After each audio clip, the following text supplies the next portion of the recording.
Lanjut ingin memberikan soalan terakhir pada Al-Fadhil Ustaz Firanda. Ustaz, ada dakwan bahawa ISIS adalah daripada golongan yang bermanhaj salafi, yang bermanhaj salaf, dan mendakwa ISIS banyak merujuk kepada kitab-kitab Syekh Muhammad bin Abdul Wahhab. Benarkah dakwaan ini? Jazakallah khairan. Mengenai ISIS, Islamic State of Iraq and Syria, ya.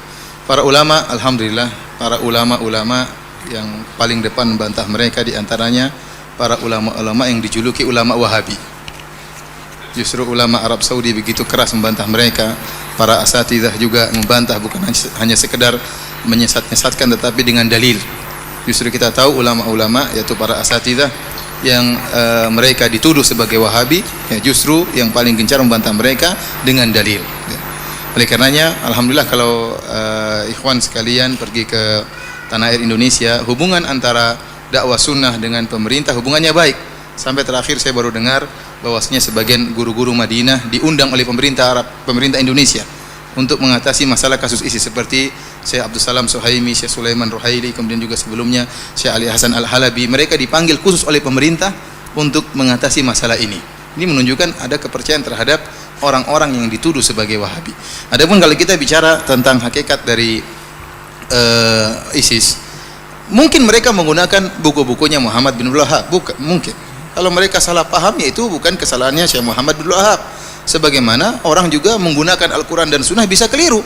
Yang salah bukan Allah dan Rasulnya, tetapi yang salah yang memahami Al-Quran dan Sunnah. Dan Syekh Muhammad bin Abdul Wahhab tidak pernah mengajarkan apa yang mereka lakukan. Bahkan Syekh Muhammad bin Abdul Wahhab termasuk para ulama yang paling keras membantah pemikiran Khawarij. Kesalahan ISIS kita tinjau dari 3 perkara. Perkara pertama mengenai pembentukan daulah, pembentukan kerajaan. Apakah pembentukan kerajaan yang mereka lakukan adalah pembentukan yang sah? Kita tahu pemimpin mereka itu Abu Bakar Al-Baghdadi, dia pernah berkhutbah, dia mengatakan, ini qad wallitu wa lastu bi khairikum, aku telah diangkat menjadi khalifah dan aku bukan yang terbaik di antara mereka. Ini ucapan indah yang pernah diucapkan oleh Abu Bakar As-Siddiq, bukan Abu Bakar Al-Baghdadi. Aku telah diangkat. Yang mengangkat Abu Bakar siapa? As-Siddiq. Yang mengangkat adalah para sahabat, kaum Ansar dan kaum Muhajirin. Ada musyawarah di antara mereka setelah sebelumnya mereka ada berselisih. Kaum Muhajirin mengatakan ada pemimpin dari kami, kaum Ansar mengatakan ada pemimpin dari kami. Kemudian mereka bersepakat untuk mengangkat Abu Bakar. Jadi ijma para sahabat, ada musyawarah untuk mengangkat Abu Bakar As-Siddiq. Adapun Abu Bakar Al-Baghdadi, siapa angkat dia? Apakah ada 2.000 orang kumpul-kumpul kemudian menjadikan satu khalifah, kemudian tegaklah negara Islam dunia? Apakah cara mendirikan khalifah seperti itu? Tidak ada pendirian khalifah tanpa musyawarah. Ya, kalau kita, apalagi ISIS sekarang bukan cuma khilafah di Irak dan Syam, tapi khilafah dunia. Dia telah memproklamirkan dirinya sebagai apa? Khilafah Islamiyah, sehingga menyeru orang-orang semua berbaiat. Bahkan sebagian orang-orang Indonesia berbaiat. Mereka di Indonesia, mereka berbaiat kepada Abu Bakar Al-Baghdadi, sehingga jadilah mereka khilafah dunia. Sekarang kita bilang kaum muslimin di dunia ini jumlahnya miliaran. Apakah cuma diwakili oleh 1.000 orang, 2.000 orang, 3.000 orang? Ya. Apakah cara pemilihan khilafah seperti itu? Tidak pernah Islam mengajarkan dengan cara demikian. Yang kedua, kalau pemilihan khilafah caranya seperti yang dilakukan oleh ISIS, sudah ada khalifah-khalifah sebelum dia. Di tanah air Indonesia sudah ada khalifah-khalifah bayangan, ya, sebelum dia. Ya. Ya, kita bilang kalau begitu harusnya kamu terlambat, harusnya kau beriman kepada Khalifah Al-Andunisi, harusnya. Ya, dia bilang, oh tidak mau, saya tidak mau khalifah orang Melayu, maunya orang Arab. Ya, saya bilang, ya kalau begitu masing-masing kepada diri hawa nafsu. Menurut kamu kamu sah, menurut kamu mereka tidak sah, menurut mereka kamu tidak sah. Ya, terus yang sah yang mana? Padahal dalam aturan khalifah kata Nabi SAW, wa in ja'a akhar fadribu unuqahu, kalau ada khalifah yang kedua datang maka sembelih khalifah yang kedua.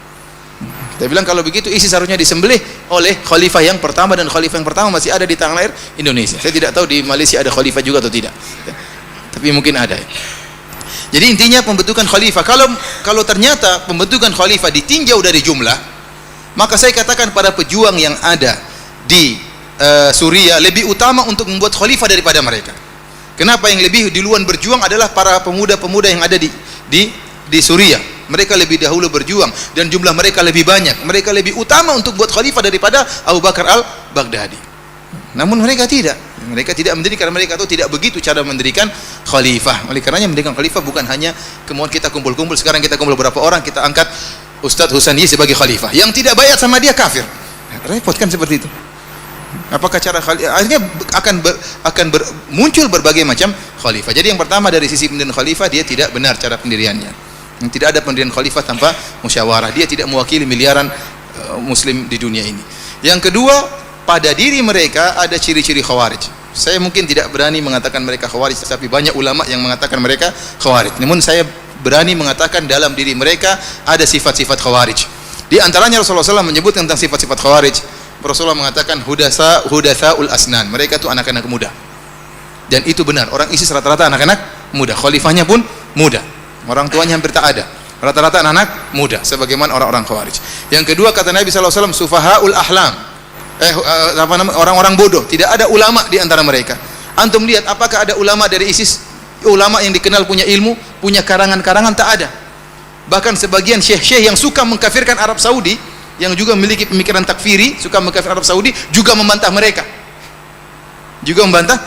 Artinya takfiri mereka kebablasan, terlalu parah. Sampai syekh yang takfiri juga membantah mereka. Artinya tidak ada ulama mereka. Mana ulama mereka? Apakah pendirian daulah tanpa ada orang alim? Mana ulama mereka? Mana karyanya? Apakah ahlul hadis? Apakah ahlul fikih? Tidak ada dalam ISIS. Terus siapa yang membimbing mereka? Tidak ada yang membimbing mereka. Sementara syekh-syekh yang mereka agungkan membantah mereka. Mereka kumpulan anak-anak muda. Ini di antara ciri-ciri khawarij. Di antara ciri khawarij yang ada pada mereka, takfiri mereka yang luar biasa. Sehingga mereka itu kalau ada yang menyelisih mereka, mereka bunuh, mereka bantai, dikatakan murtad. Yang kita lihat bagaimana mereka begitu bangganya mengupload tatkala mereka membunuh orang-orang kaum muslimin. Yang dibunuh berjenggot seperti mereka. Yang mau dibunuh mengatakan la ilaha illallah. Yang mau dibunuh mengatakan Allahu Akbar. Yang membunuh bertakbir, yang dibunuh juga bertakbir. Dan mereka membunuh dengan sadis, ya. Bukan dengan pedang yang tajam, tapi dengan pisau yang mereka geret-geret seakan-akan tidak tajam. Dan mereka bangga akan hal itu. Bahkan di antara mereka yang dibunuh adalah para ulama, para dai. Apakah cara begini? Lihat kata Nabi SAW, la zawalud dunya indallahi ahwanu min qatli rajulin muslim. Hilangnya dunia ini lebih ringan di sisi Allah daripada terbunuhnya seorang muslim. Seorang muslim yang mengucapkan la ilaha illallah, seorang muslim yang sujud kepada Allah, kalau terbunuh lebih berat di sisi Allah daripada hancurnya dunia ini. Bagaimana kemudian muslim tersebut adalah seorang yang berjihad di jalan Allah Subhanahu wa taala? Bagaimana seorang muslim tersebut seorang dai? Bagaimana seorang muslim tersebut hafal Quran? Kemudian dibunuh dengan begitu mudahnya oleh orang-orang ISIS. Yang jadi masalah para pejuang yang ada di Suriah tatkala menyerang ISIS mereka ragu-ragu. Tapi ISIS membunuh mereka tidak ragu-ragu. Tidak ragu-ragu. Ini masalah yang mereka hadapi. Ini mereka muslim bagaimana? Sementara mereka timbak tidak memperdulikan. Jangankan seorang muslim, orang kafir saja yang muahad, yang punya perjanjian damai dengan kita, tidak boleh kita bunuh. Kata Nabi SAW, man qatala muahadan lam yarah raihatal jannah. Barang siapa membunuh seorang kafir yang punya perjanjian damai dengan kita, tidak akan cium bau surga. Itu orang kafir. Tidak semua orang kafir boleh dibunuh. Kemudian seorang muslim yang sedang berjihad, yang menghafal Quran, kemudian dibunuh oleh mereka dengan mudahnya, kemudian mereka bangga-banggakan. Oleh karenanya saya mendengar informasi dari sebagian ustadz yang pernah ke sana dan juga bersama para pejuang di Suriah, mereka mengatakan orang ISIS tidak punya tawanan. Orang ISIS nggak tahu kalau sekarang, kalau dahulu orang ISIS tidak punya tawanan. Setiap ada yang datang dibunuh, tidak ada dimaafkan, tidak ada tawanan. Yang datang mau bayar terlambat dibunuh. Jadi tidak ada. Luar biasa takfiri mereka, mudah mengkafirkan. Yang tidak membayar mereka dikafirkan. Ini pengkafiran seperti ini tidak pernah kita temukan, ya. Tidak pernah kita temukan selama saya berdakwah, ya. Tidak tahu kalau Ustaz Abu Ihsan beliau pernah punya pengalaman-pengalaman tersendiri, tapi selama saya hidup saya tidak pernah melihat ada pemikiran takfiri seperti ini yang terlalu berlebih-lebihan. Kemudian kesalahan yang ketiga, mereka merusak citra Islam, terutama cerita dakwah sunnah, yang mengerikan kita yang kena, sehingga setiap orang yang berjenggot dianggap ISIS. Setiap ada lihat orang jenggot, jangan-jangan ISIS. Istrinya juga bercadar. Itu bercadar siapa? ISIS. Kita dahulu pernah kena kasus teroris, kita yang berpakaian Islami dituduh teroris. Saya pernah jalan masuk sebuah mall di Indonesia sebelum kasus ISIS. Ada bom-bom itu, saya jalan sama istri saya bawa temannya juga perempuan, kita bawa anak-anak. Maka diperiksa luar biasa. Saya diperiksa. Ya, sebenarnya mungkin di pikiran dia ini ustadz, ini istrinya dua, berarti teroris. Padahal itu teman istri saya. Maka istri saya dan teman saya marah. Kita bilang, Pak, kalau kita mau ngebom ngapain bawa anak-anak? Kita mau ngebom ini, ngapain kita bawa anak-anak? Tapi mereka begitu, mereka takut. Karena teroris seperti itu modelnya. Sampai terbuat di antara ciri-ciri teroris jenggotan, di antara ciri-ciri teroris celananya di atas mata kaki, di antara ciri teroris suka ke masjid. Sampai terus gitu, suka ke masjid berjamaah. Waduh. Karena yang jadi rusak adalah citra dakwah sunnah dan secara umum dakwah Islam. Bagaimana antum bayangkan orang kafir lihat ISIS, apakah dia akan masuk Islam? Lihat ISIS begini, Islam begini modelnya. Jangankan kita mau sama dia jadi dibunuh. Siapa yang mau Islam kalau begitu modelnya? Tidak ada yang masuk Islam, sehingga merusak citra Islam. Tidak ada Islam seakan-akan agama tidak ada rahmat, tidak ada kasih sayang.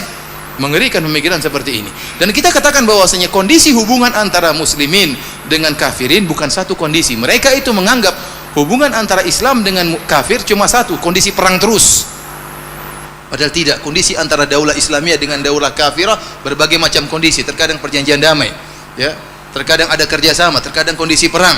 Makanya orang kafir tidak satu model. Orang kafir ada 4 model, kata dijelaskan oleh para ulama. Seperti yang satu yang dihalalkan darahnya cuma satu model, kafir harbi. Ini yang dihalalkan darahnya, ini yang dihalalkan hartanya.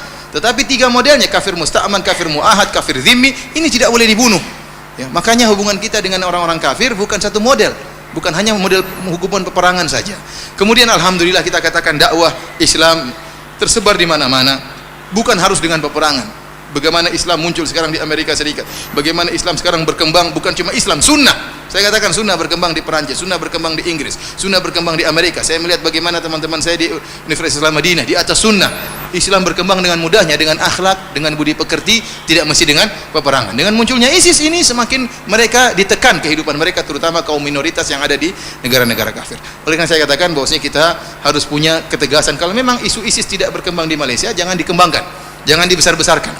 Besar-besarkan saja isu Syiah. Ya. Kenapa? Karena kalau sudah ada maka harus tunjukkan kita bantahan. Kita paling utama membantah lebih dahulu. Karena supaya kita tidak tertuduh, ya. Ini Allah alam bisawab, ini yang mungkin bisa saya sampaikan. Wallahu taala alam bisawab.